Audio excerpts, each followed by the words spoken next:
Halo rekan traders, kembali lagi bersama saya Mas JD dalam channel analisa saham JD. Kali ini seperti biasa kita akan mereview market selama seminggu kemarin dan kejadian apa yang bakal terjadi di minggu depan. Kemudian di akhir sesi dia juga akan berikan rekomendasi 3 saham yang bisa kalian pilih untuk trading minggu depan.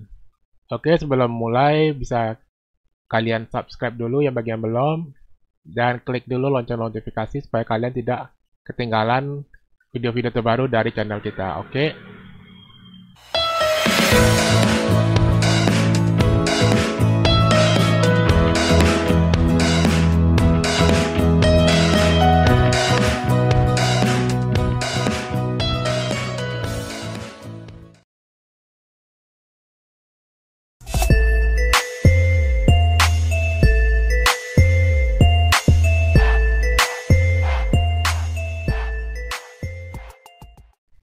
Oke, kita lihat pada hari Jumat kemarin, IHSG terkoreksi 43 poin di level 4926 yaitu sebesar 0,87%. Jadi kalau kita lihat dari awal minggu IHSG berada di level 4960 sekian dan akhirnya kemudian ditutup juga di level 4926, berarti hanya terkoreksi sebesar 0,39% dalam satu minggu kemarin di awal bulan Oktober. Nah, kalau kita lihat dari Senin sampai Jumat itu kebanyakan merah ya, Senin, Selasa, Rabu. Hanya Kamis kemarin yang hijau dan kemudian hari Jumatnya lanjut merah lagi. Nah, kalau kita lihat sepanjang minggu ini asing menjualan sebesar 1,47 triliun. Jadi ini kita lihat jumlah net sell asing ini udah mulai berkurang ya. Kita lihat tekanan jual asing udah mulai berkurang. Nah, ini positif ya untuk market ya, untuk market di bulan Oktober ini. Kayak kita lihat kalau tidak ada penjualan yang signifikan lagi, nah bukan tidak mungkin nanti ke depannya ya asing akan mulai melakukan pembelian. Nah, nanti kita akan lihat di minggu-minggu selanjutnya apakah asing akan mulai melakukan pembelian atau masih kembali melanjutkan penjualan. Nah, saham-saham yang dibeli oleh asing ini kebanyakan saham telekomunikasi apa nih, infrastruktur ya, bagi yang bergerak di bidang menara kayak Tebik dan TOWR ya. Ini ada Tebik, ada TOWR, kemudian yang lainnya ada Roti ya, Nippon Nusari. Jumlah juga nggak terlalu banyak. Sementara yang dijual masih banyak. Telkom masih dijual ya, Telkom masih dijual, kemudian BRI, BCA, Mandiri, kemudian Astra International. Ini adalah top 5 ya, 5 besar yang dijual oleh asing. Kemudian kita lihat pada awal Oktober kemarin ada laporan data ya, data ekonomi kita. Kita lihat di mana dari data-data yang ini kita lihat bahwa angka-angka yang muncul ini jauh lebih rendah dari prediksi yang sebelumnya. Jadi kalau kita lihat manufacture menurun dari harusnya 50 turun jadi 47. Kemudian inflasi ini 1,32 naik dikit, tapi ini masih di bawah prediksi.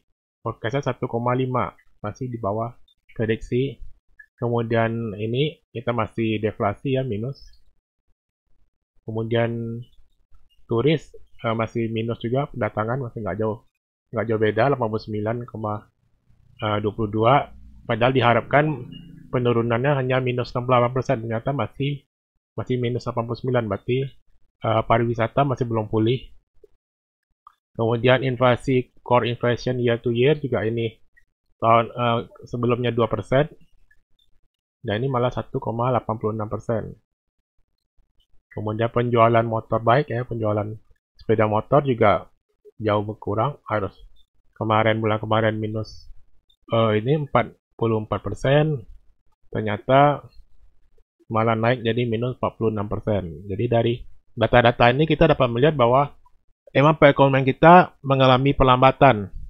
Jadi dengan ada data-data ini, ya memang kita udah tinggal menunggu pengumuman resmi aja bahwa kita akan memasuki zona resesi yang mana nanti akan diumumkan di awal bulan November nanti. Jadi tinggal kita gimana melihat gimana market merespon data pertumbuhan ekonomi kuartal ketiga di bulan depan. Jadi kalau kita sekarang ini melihat dari data-data yang ada, dapat dilihat bahwa memang kita udah menuju udah pasti ke arahnya ke resesi gitu. Kemudian yang berita yang cukup mengemparkan dalam minggu ini adalah ketika dinyatakan Trump positif corona ya, Trump positif COVID pada hari Jumat kemarin, sehingga banyak saham-saham yang terkoreksi cukup dalam ya. Ketika mulai sesi 2 itu sempat anjlok cukup dalam, walaupun kemudian sempat rebound lagi. Tapi emang berita ini membuat pasar saham di dunia ya, bukan cuma di kita aja, di Eropa juga, kemudian di Amerika juga itu terkoreksi cukup signifikan, walaupun pada akhir penutupan mereka udah mulai rebound ya. Jadi emang sempat memberikan shock terapi sebentar, tapi kemudian dia rebound lagi. Nah, ini kita bakal terus mencermati perkembangan dari kesehatan Trump ya, Donald Trump sebagai calon presiden pertahanan di Amerika, di mana prosesnya akan terus berlanjut, proses pengobatannya selama 2 minggu ke depan. Nah, ini juga mungkin ada peluang untuk itu penundaan election lagi kalau misalnya otomatis karena Trump di karantina, otomatis dia nggak bisa mengikuti debat ya, kecuali mungkin debatnya secara itu online gitu. Tapi kalau nggak, berarti akan ada penundaan lagi dalam waktu election, dan penundaan ini bakal menimbulkan ketidakpastian di pasar dan akan membuat market lebih bergejolak lagi seperti itu.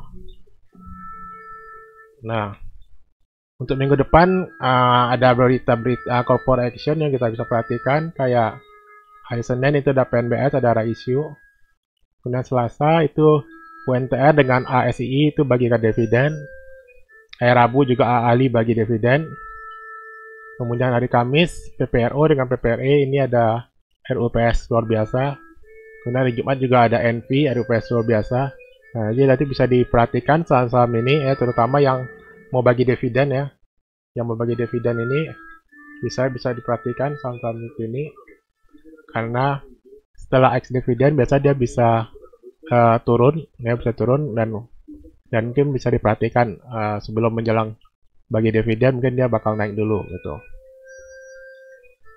Nah, kita lihat untuk minggu depan IHSG seperti apa. Kita lihat hari minggu ini IHSG sebenarnya posisinya cukup baik ya. Jadi kita lihat ini kemarin sempat membuat higher low ya.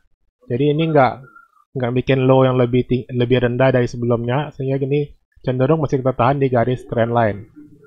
Nah, jadi kalau minggu depan IHSG tidak jebol di bawah ini, di bawah 5840 ya, low yang minggu kemarin. Nah, ini ada peluang dia untuk lanjut naik ke atas.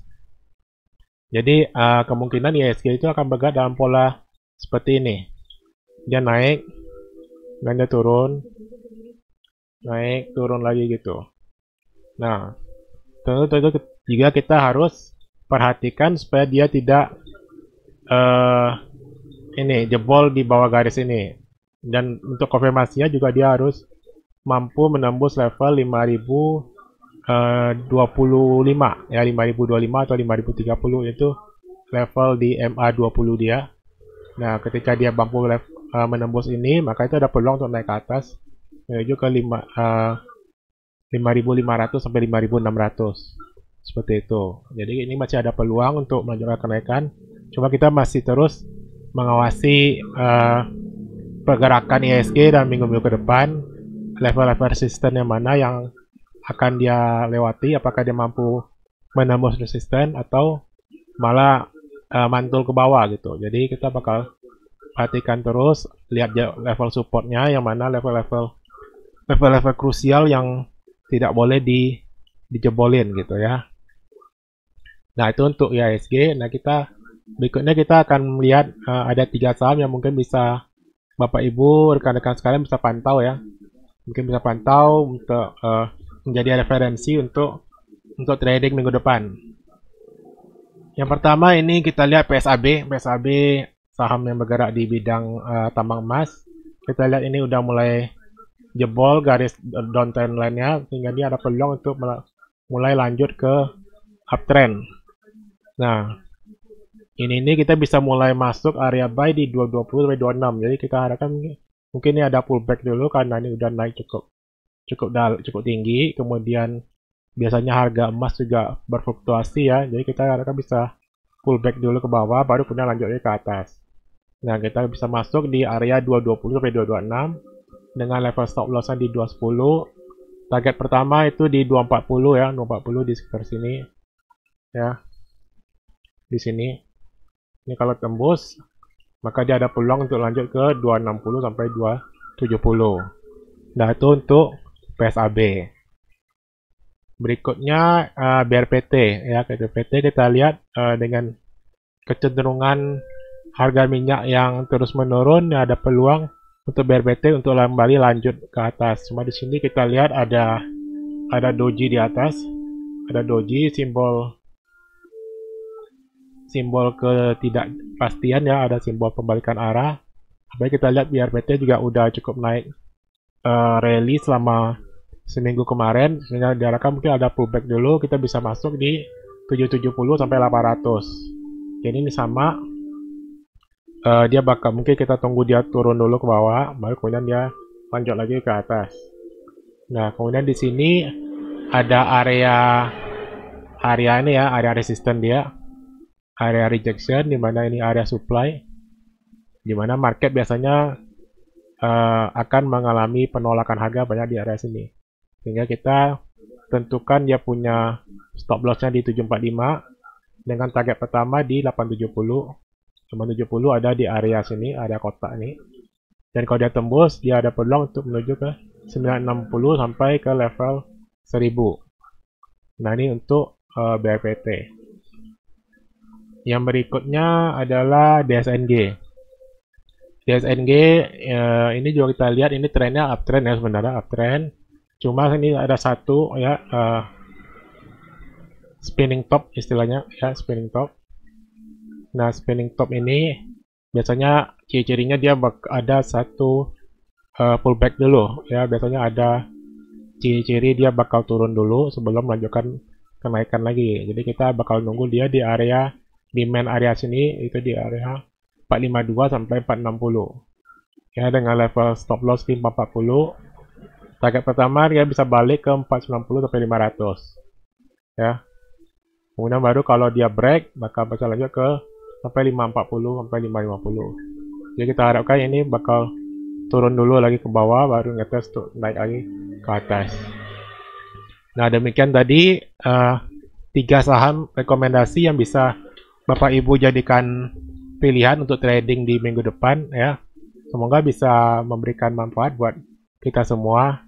Nah, kalau Bapak Ibu yang pengen dapatkan informasi lebih lanjut, pengen dibimbing langsung dalam grup kita, bisa daftar ya untuk jadi nasabah jasa atau kapasitas sekuritas. Kita pendaftaran secara online dengan menggunakan link register.juc.co.id, nanti bisa masukin nomor AO 153. Nah, ntar kalau Bapak Ibu ada pertanyaan kepada saya, bisa langsung WA di nomor ini. Oke, sekian dulu podcast kita pada kali ini. Kalau like, bisa di-share juga ya, boleh bermanfaat bagi yang lain. Kita bisa lanjutkan lagi di episode berikutnya. Oke, happy cuan dan profit selalu.